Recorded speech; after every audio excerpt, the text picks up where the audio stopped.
High বন্ধুরা, সবাই কেমন আছো? আশা করি সবাই ভালো আছো। আমিও খুব ভালো আছি। দেখো আজকে এইবারে কী কী রান্না হচ্ছে তোমাদের সঙ্গে শেয়ার করছি। দেখো দেখো চাইনা চিকেন মাছ অনেকটা ভাজা হয়ে গেছে। দেখো এটা ভাজা হয়ে গেছে। আর এই যে মাথাগুলো ভাজছি, কড়াইগুলো পেটে উঠেছে। আমি একটু কড়ার পাশে ছিলাম না, একটু জল ভরতে গেছিলাম, কড়াই পেটে উঠেছে। মাথা ভাজছি, মাথাগুলো বেশ বড়ো বড়ো, দেখতেই পাচ্ছ বন্ধুরা মাথাগুলো কত বড়ো বড়ো। প্রত্যেকটা মাথা, এই মাথাটা আরও বেশি বড়ো।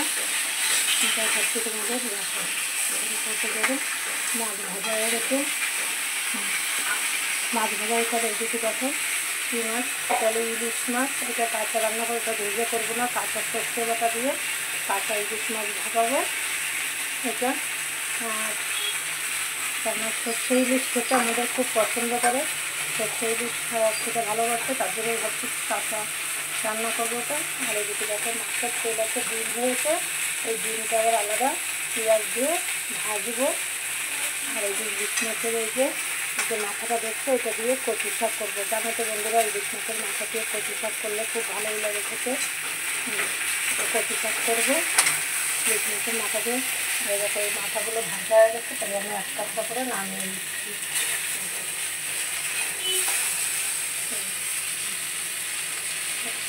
একটা করে নামিয়ে নিচ্ছি, কেননা বেশি ভাজা হয়ে গেলে, অতিরিক্ত বেশি ভাজা গেলে ভালো লাগবে না খেতে। সব কটা মাথা আমি নামিয়ে নিলাম। এবার আমি কড়াইতে আমার তেল দিয়ে দিলাম। তেল দিয়ে আমি ওই ডিমটা একটু ভেজে নেবো, জন্য তেল দিলাম।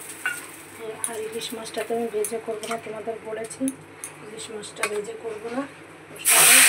ইলিশ মাছটা আমি এমনিই করবো, মাছটা ভাজবো না, আস্তে আস্তে ইলিশ করবো। এমনি এই যে মাথাগুলো আছে, মাথাগুলো দিয়ে আমি কচু শাক করবো। আর ইলিশ মাছটা আলাদা আমি সর্ষে ইলিশ করবো। আমার মেয়ে সর্ষে ইলিশ খেতে খুব ভালোবাসে, মেয়েও খেতে ভালোবাসে, ছেলেও ভালোবাসে সর্ষে ইলিশ। কাঁচা করলে মাছ সর্ষে ভাতে আর কি যারা বলে, ভাপানো ইলিশ মাছ, ভাপানো কাঁচা খুব ভালোবাসে। আর এদিকে দেখো মাছের ডিমটা এই যে ভাজার জন্য কড়াইতে দিয়ে দিচ্ছি। আর কড়াইটার কী অবস্থা হয়েছে, কড়াইটা দেখলে লোকে ভাববে যে কী অবস্থা কড়াইটার, কিন্তু না, আমি কড়াইটা মাছ ভাজতে ভাজতে জল ভরতে গেছিলাম, ওই জন্য কড়াইটা আমার পেটে উঠেছে। আমি আস্তে দিয়ে গেছি, তাও অনেকটা লেট হয়ে গেছে বলে কড়াইটা এরকম হয়েছে। ঠিক আছে, মাছটা আবার সাদা হয়ে যাবে। কিন্তু আমি ডিম ভাজা একটু হালকা নুন দেওয়া হয়নি, সেটা একটু হালকা নুন দিয়ে দেবো। হালকা একটু নুন দিয়ে দেবো, একটু হালকা হলুদ দিয়ে দেবো। এই তেলে এই তোমাদের যেটা দেখাচ্ছি, তারা ওইটা একটু দেখায়নি, তেলটা একটু নুনগুলো দিয়ে একটু ভাজছি, একটু দেখিয়ে নিই। আর এইটা হলো যে পেট মোটা যে চাইনা পুঁটি আছে, এইটা হলো সেই মাছ। পেট মোটা যে চাইনা পুঁটি যে মাছগুলো বলে, এটা হলো সেই মাছ। এই মাছটা আমি কাঁচকলা দিয়ে আলু দিয়ে মাছের ঝোল করবো। খুব পাতলাও করবো না, খুব শুকনোও করবো না, মিডিয়াম সাইজের করবো এটা। আর এটা সর্ষে ইলিশ করবো। আর এদিকে মাছের ডিমটা আমি ভাজছি। মাছের ডিমটা ভাজা হয়ে গেলে এটা একটু পেঁয়াজ কুচি দেবো, খুব ভালো লাগলো একটু পেঁয়াজ কুচি দিলে। আজকের ভিডিও রাখছি। আর এই দেখো এদিকে আমি কাঁচকলাটা কেটেও রেখেছি। এখন ওই যে কাঁচকলা ডাল দিয়ে মাছের ঝোল করবো বললাম, এটা কেটেও রেখেছি। এটা গরম জলে, কাঁচকলা তো ঝোলটা কালো হয়ে যায়, তাই আমি গরম জলে কেটে ভিজিয়ে রেখেছি, তাহলে মাছের ঝোলটা আর কালো হবে না। কারণ কাঁচকলায় কষ বেরোয় তো, ওই জন্য কালো হয়ে যায়। তার জন্য আমি কাঁচকলা ওইভাবে ইয়ে করে রেখেছি, কেটে গরম জলে ভিজিয়ে রেখেছি।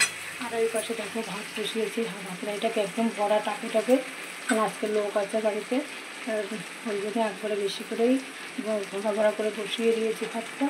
ভাতটা দেখো সবে খুব হালকা হালকা ভিজিয়ে উঠেছে। এই যে একটু জলটা বেশি দিয়েছি, যদি অসুবিধা হয় আবার এরকম করে আস্তে আস্তে করে আমি একটু একটু করে কমিয়ে দেবো জলটা। একটু কমাতেই হবে, যাক আমি একটু কমিয়েই রাখলাম,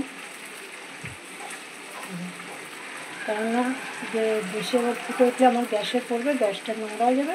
তার জন্য এই জলটা অল্প করে একটু কমিয়ে দিলাম। দেখতেই পাচ্ছ কিন্তু আর কমাবো না, ওইটুকু সময় তো ওতেই হয়ে যাবে। দেখো ভাতটা ফুটবে ফুটবে ভালো হয়ে এসছে।